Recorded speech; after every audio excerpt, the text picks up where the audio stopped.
దేవుని బిడ్డలమైన మన జీవితాల్లో మనం దేవుని కొరకు ఎదురు చూసేవారముగా ఉండాలి.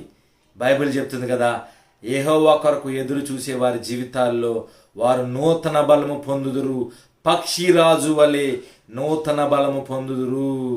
వారు పైకి ఎగురుదురు, రెక్కలు చాచి పైకి ఎగురుదురు, అలయక పరిగెత్తుదురు, సొమ్మసిల్లక నడిచిపోవుదురు అని బైబిల్ వాక్యం చెప్తా ఉంది.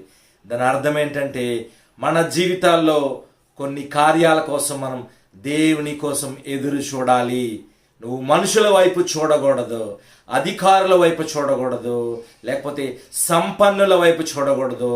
నువ్వు ఎవరి వైపు చూడాలంటే సర్వశక్తుడైనటువంటి యేసుక్రీస్తు వైపు నువ్వు చూడాలి. నువ్వు ఎప్పుడైతే దేవుని వైపు తిరుగుతావో, ఎప్పుడైతే దేవుని కోసం ఎదురు చూస్తావో, అప్పుడు దేవుడు నీ జీవితంలో గొప్ప కార్యం చేస్తారు. దేవుని కార్యాలని జీవితంలో జరగాలంటే నువ్వు దేవుని వైపు ఎదురు చూడు, దేవుని కోసం ఎదురు చూడు, దేవుని కార్యాలకై ఎదురు చూడు. దేవుడు నీ జీవితంలో గొప్ప కార్యాలు చేస్తారు. అంతేగాని కొంతకాలం దేవుని కోసం ఎదురు చూసి ఇంకా దేవుడు నా జీవితంలో కార్యం చేయట్లేదు కదా, ఇంకెంతకాలం నేను ఎదురు చూడాలి? మనుషులు అనేకమైన ప్రశ్నలు అడుగుతున్నారు కదా, వారి ప్రశ్నలకి సమాధానం లేదు కదా అని అనుకుంటున్నావేమో సహోదరుడా, సహోదరి. దేవుడు ఒక మాట చెప్తున్నారు, ఏంటో తెలుసా? మనుషులకి ఏమీ తెలీదు, నోటికి ఏదొస్తే అది మాట్లాడుతూ ఉంటారు. వాళ్ళకు అనుకున్న మాటలు, వాళ్ళ మనసులో అనుకున్నది పైకి చెప్పి, ఇది నువ్వు చేసేయచ్చు కదా, నువ్వు చేయొచ్చు కదా అంటారు. అది చేయొచ్చా చేయకూడదా, అది దేవుడి చిత్తమా, దేవుడు చేయమన్నారా, అవన్నీ వాళ్ళకి అవసరంలే. వాళ్ళకి మనసులో ఏదనిపిస్తే అది చేసేయమంటారు. అది దేవుడి చిత్తమా అనేది ఏముండదు వాళ్ళకి. కానీ నువ్వు ఎప్పుడైతే దేవుని కోసం ఎదురు చూస్తావో, అప్పుడు నీకు పరలోకం నుంచి దేవుని ఆలోచనలు నిన్ను కమ్ముకుంటాయి. అప్పుడు దేవుడు చెప్తారు నీకు, నువ్వు ఎప్పుడు ఏం చేయాలో దేవుడు చెప్తారు, నువ్వు ఎప్పుడు ఎలా ఉండాలో దేవుడు చెప్తారు.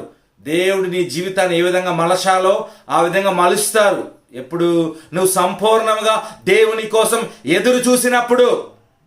అంతేగాని రోజులు అయిపోతున్నాయి కదా, సమయం అయిపోతుంది కదా, వీళ్ళేదో ఆలోచన చెప్పారు మనుషులు, మంచిగా ఉందా చేసేద్దామని చేస్తే గోతులో పడతా వెళ్ళి. దేవునికి స్తోత్రం. మనుషులు 1,00,000 ఆలోచనలు చెప్తారు, అది ఏది సరైనది కాదు. దేవుని ఆలోచనే సరి అయినది.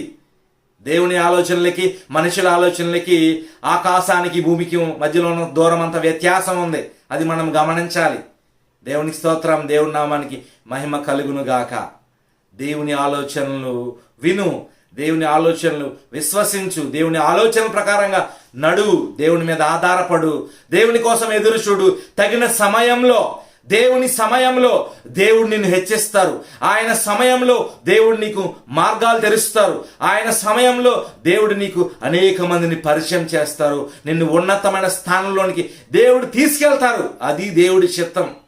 క్షణాల్లో అన్నీ అయిపోవు. దేవుడు చేసే అన్నీ కూడా మెల్లగా అయితే టైం పడుతుంది. అది స్థిరమైంది, ఘనమైనది.